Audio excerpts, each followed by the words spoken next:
চট্টগ্রাম বিশ্ববিদ্যালয় প্রশাসন বিগত দিনেও বা এখন পর্যন্ত আইন শৃঙ্খলা বাহিনী পরিস্থিতির ক্ষেত্রে তাদের পারফরমেন্স জিরো নিয়ে আসলে ওনারা তো বলতেছেন যে আসলে এলইডি স্ক্রিনের মাধ্যমে ভোট গ্রহণ দেখানো হবে, ভোট গণনাও দেখানো হবে। তো সেক্ষেত্রে হয়তো কোনো ধরনের সংশয় থাকতে পারে, তবে এর মধ্যেও মেকানিজম অনেক কিছু করা যায়। তো সেক্ষেত্রে আমরা বারবারই বিশ্ববিদ্যালয় প্রশাসনের কাছে দাবি জানাই আসতেছি যে স্টুডেন্টের কল্যাণের জন্য আপনারা অবশ্যই একটু সুষ্ঠু এবং সুন্দর নিরপেক্ষ নির্বাচন আপনারা উপহার দিবেন। কোনো আশঙ্কা করছেন কিনা? আসলে আশঙ্কার বিষয় হচ্ছে প্রার্থীদের ক্ষেত্রে যদি বলা হয় তো আচরণবিধি বেশ কিছুজন লঙ্ঘন করেছেন, সেক্ষেত্রে এটা আমরা ক্ষমাসুলভ দৃষ্টিতে দেখেছি। এর বাইরে যে আসলে এটা আসলে ম্যাটার করে না, আগামীকালকে কী হবে এটা হচ্ছে সবথেকে বড় প্রশ্ন। তৃতীয় পক্ষ যদি সুযোগ নিয়ে নেয় তাহলে আমাদের বিশ্ববিদ্যালয় পরিবেশটা অনেকটাই খারাপ হয়ে যাবে বা মেসাকার একটা পরিবেশ তৈরি হবে যা সকলের জন্য অমঙ্গলজনক। আইন শৃঙ্খলা পরিস্থিতির উপর আস্থা কতটা কাজ করছে? যদি আস্থার কথা বলেন তাহলে যে একদম জিরো, কারণ চট্টগ্রাম বিশ্ববিদ্যালয় প্রশাসন বিগত দিনেও বা এখন পর্যন্ত আইন শৃঙ্খলা বাহিনী পরিস্থিতির ক্ষেত্রে তাদের পারফরমেন্স জিরো। মারামারি বা কোনো একটা ঘটনা ঘটার পরে আইন শৃঙ্খলা বাহিনী এসে হচ্ছে তারা পরিস্থিতি নিয়ন্ত্রণের যে ভূমিকাটা পালন করে সেটাই তারা করে আসতেছে বিগত দিন থেকে।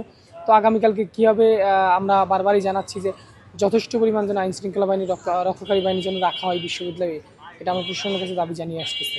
আপনার জায়গা থেকে কোনো আশঙ্কা রয়েছে কিনা ভোট গ্রহণ থেকে শুরু করে ফলাফল?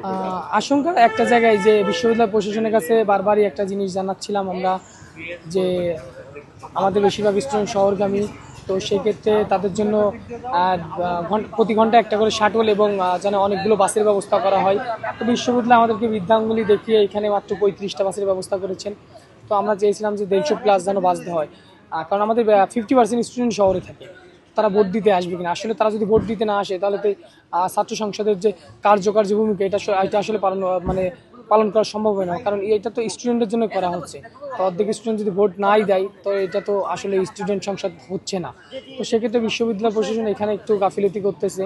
তো এর বাইরে যে দেখে আমরা আজকে কথা বলবো যেন আরও কিছু বাস বা শাটলের শিডিউল বাড়ানো যায়, সম্ভব হয় কিনা।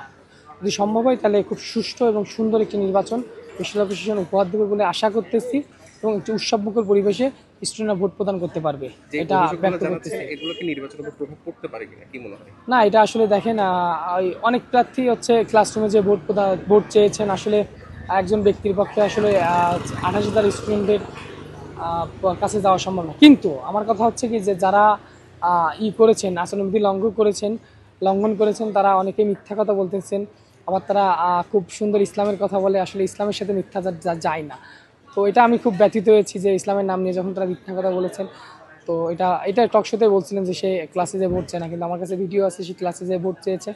তো এটা আসলেই আমাদের জন্য দুঃখজনক, ইসলামের দিক থেকে হলে দুঃখজনক। তবে আমরা হয়তো ক্ষমাসুলভ দৃষ্টিতে দেখতেছি, কারণ দীর্ঘ 36 বছর পরে নির্বাচন হচ্ছে, অনেকে ভুলভ্রান্তি করতে পারে, এটা আসলে ডাজন্ট ম্যাটার। জয়ী হলে কোন কোন বিষয়ে অঙ্গীকারবদ্ধ? দেখেন, আমাদের ইশতেহার অবশ্যই পড়ছেন কিনা আমি জানি না। আমাদের ইশতেহারটা দেওয়ার আগে আমরা একটা কথা বলতেছিলাম যে স্টুডেন্টের ভাবনা নিয়ে আমরা আমাদের ইশতেহার তৈরি করব। আপনি যদি যারা ম্যাথ বা কটেসি থাকে তাদের কাছে যদি যান, তাদের কাছে কী সমস্যা তারা এক কথায় বলে দিব, আবাসন সমস্যা। যারা শহরে থাকে তাদের কাছে যদি জিজ্ঞাসা করেন কী সমস্যা, তারা বলবে পরিবহন সমস্যা। যারা সেশন জটে আছে তাদের কাছে যদি জিজ্ঞাসা করেন কী সমস্যা, তারা বলবে আমরা একাডেমিক সমস্যা আছে।